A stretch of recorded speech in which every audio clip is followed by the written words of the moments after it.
Sa patuloy na pagbaba ng mga insidente sa lansangan, nais ng Pambansang Pulisya ng Pilipinas na pasalamatan ang bawat motorista na katuwang sa pagpapanatili ng kaligtasan sa ating mga kalsada.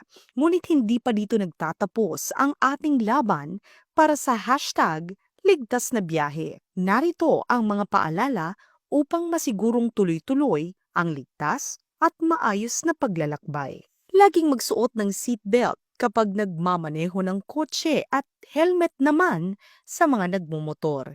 Iwasan ang paggamit ng cellphone habang nagmamaneho. Huwag magmaneho kapag pagod o nakainom. Sundin ang speed limit at mga batas trapiko. Panatilihing maayos ang kondisyon ng sasakyan. Ang PNP ay patuloy na magsasagawa ng visibility patrols, checkpoint operations at information drives upang mapanatili ang kaayusan sa lansangan. Kung ikaw ay nakasaksi ng aksidente, reckless driving o anumang banta sa kaligtasan, sa kalsada, maaari kang mag-report sa PNP sa mga sumusunod na paraan. Tumawag lamang sa 911 para sa emergency situations.